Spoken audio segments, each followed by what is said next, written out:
So dingxiang, which are the cloves, which they dispel cold and also they aid the yang a little bit, so that helps with circulation. And they also, from a Western perspective, they use them to reduce pain. That's why they use them in dental problems. They tell you to chew clove right if you have a toothache, because it reduces pain a little bit.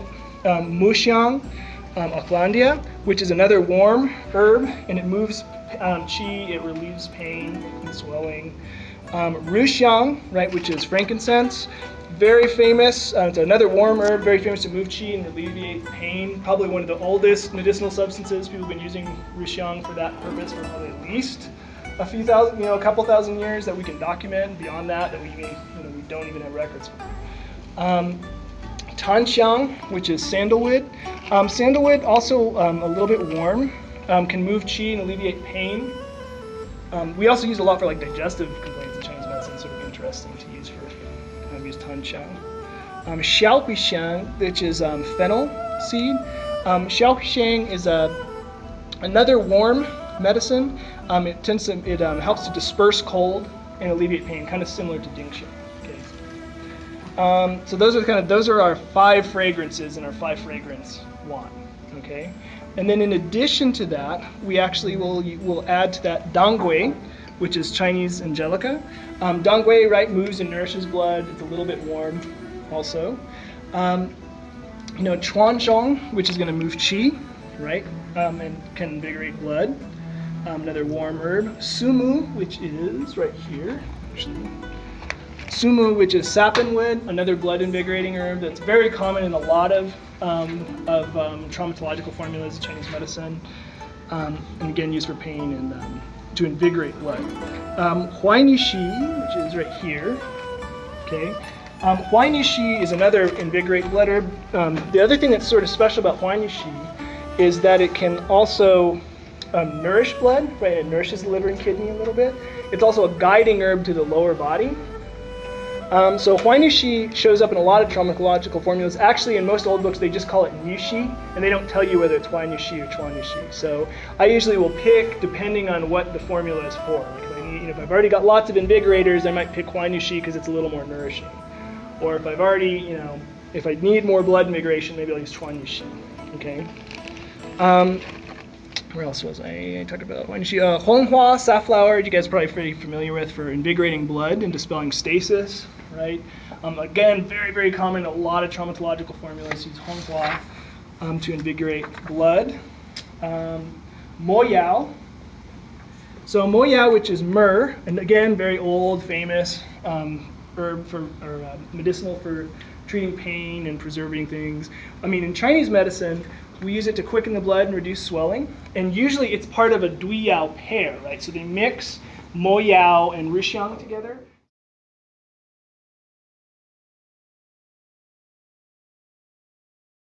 Based on what you kind of want it to do. Okay? So I think, how to do this? Yeah, we'll just grind it and then we'll cook it first. Yeah, go ahead and. Could you plug well, here, no, wait, let me pour it in and then we'll put it in.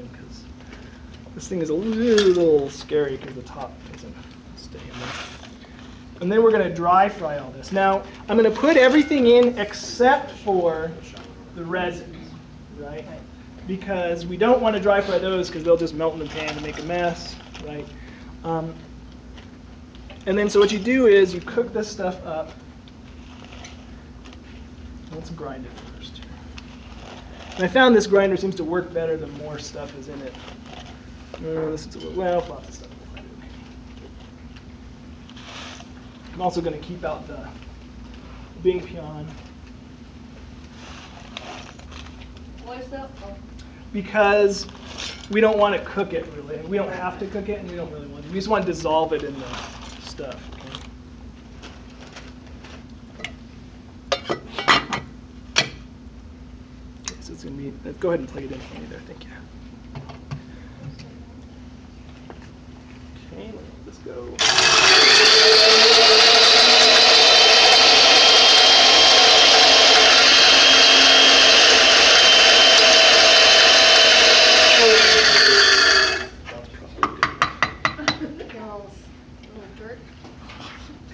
There's all kinds of stuff in here.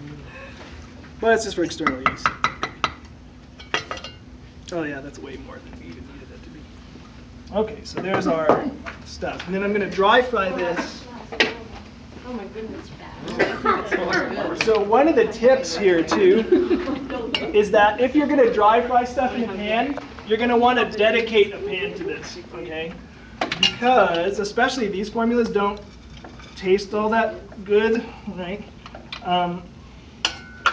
And what I found before is like I used my wife's pan once, and then she was cooking beans or something like that, and it was like you got beans that tasted like jiao, and that was not popular. I'm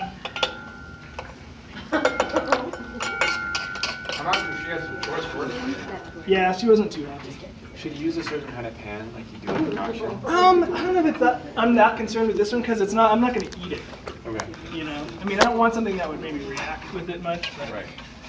And so what we're going to do is just do a chow. You guys know how show like.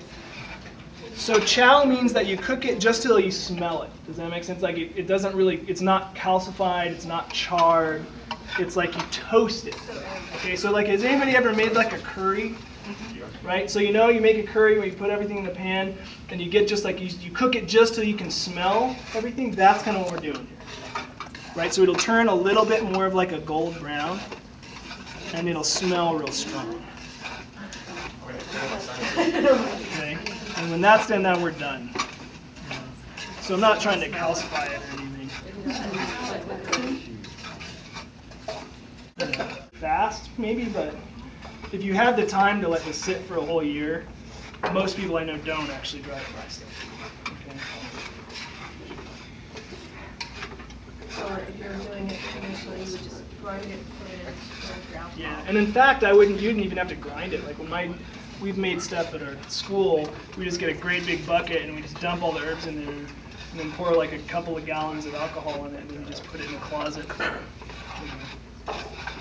until you think.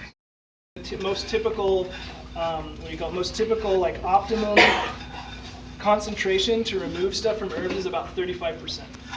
Okay, so 35% alcohol, which again, we're going to use is we're going to use really inexpensive vodka. Bottom shelf vodka. 40 proof. It's 40%, right? It's 80 proof.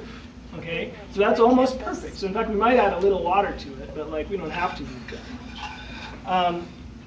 You know, and remember when they say wine, most of the time they mean more like distilled spirit, okay? Because usually the wines they were talking about were like 25, 30% alcohol. So it was actually like, you know, especially if they say white. Releases the exterior, loose cheese. Yeah, right. It's warm and acrid a little bit. Do you want a hand dog?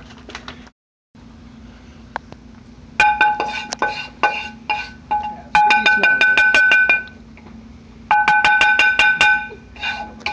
Put a little alcohol in there and swish it. Yeah, we around. might. Knock it out. All right, it's pretty even. And then we can add our stuff like our resins and things, okay?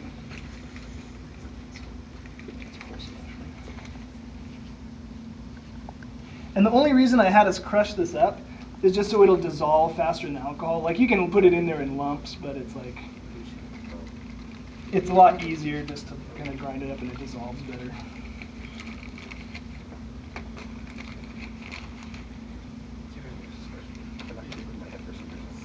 This is my favorite part because it smells so good. Frankincense? How come we Yeah, don't have a frankincense and class myrrh on is so cooking great. herbs?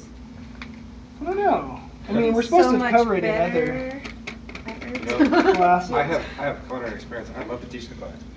We have Chill out. somebody who reads the directions out of a book, but that doesn't, Yeah.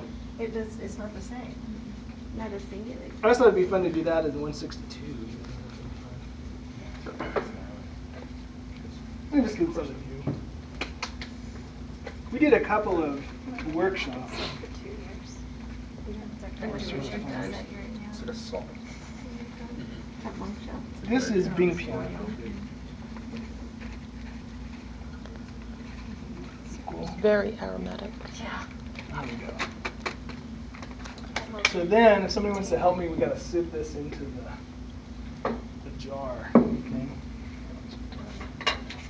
You know, if you spill a little bit on the table, it's okay because we'll just brush it off and put it in there. Because this is going to be for external use, right? Why don't you Well, there's the funnel right there.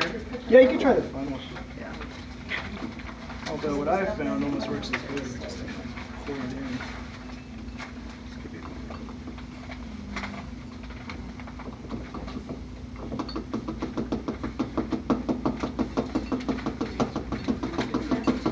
Yeah, that's not. No, this will work better actually. Yeah, that works better. I've had a couple of Like this. experiences. See this? Yeah, you just kind of shove it in. So it's about as good. Yeah, maybe. There you go. Let's see. Oh,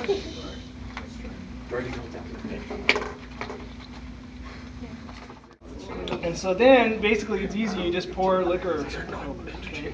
yes. Maybe I should take the top off. I wasn't sure.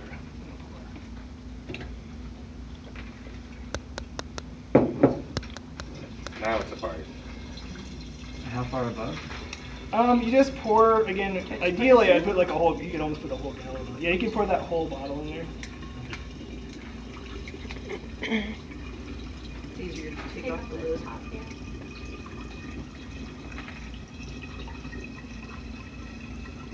You know, traditionally you cooked it, you boiled it in water, and then you threw away all the dregs and you drank the decoction, right? So you've got 2 or 3 levels of protection based on your traditional preparation to keep you protected. But then when they started doing modern things where, oh, we'll just put everything in tinctures, then you started to see the toxicity because no, the tradition knows you don't put it in alcohol. You know? Yeah, somebody, I mean, that's a long time. They've had some practice with this. Paul, did you double the list there? So I each- didn't. This was like, because we're Yeah. basically making about 1.25 gallons. Okay, so that's Yeah. what's on the list divided. It's just that because of the herbs that are in it and Okay. everything, and because each of these carries only 1 gallon, right? And to make sure everybody gets as much as I told you guys we were going to get, I can't fit it all in one, right? Like we're just about 1/2 gallon of space shy. We still have to have room so we can move it around. Yeah, exactly. You want to be able to agitate it a little bit. And when you store this, does it need to be in a dark location? Yeah, so the way that they describe it, let me just pour the rest of that in there, is that you cover it up, you seal it up, right? So it would have been in like a big earth vessel that you would have covered with like, paper or cloth, and then either wax or mud or something like that. And then they say you put it in a cool, dry place, right?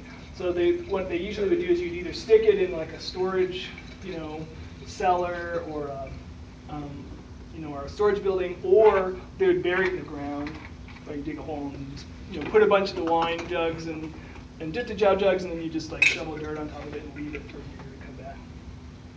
Okay. And then so what I'm going to do is I'm going to put these downstairs, okay, and I'm going to stick them in the black. I need to take these tags are from another class, but I'm going to put these downstairs in the black cabinet in the herbal formulary. And if you're down there and you're bored sometime, just grab one and shake it. And you can do that once a month or once a week or something.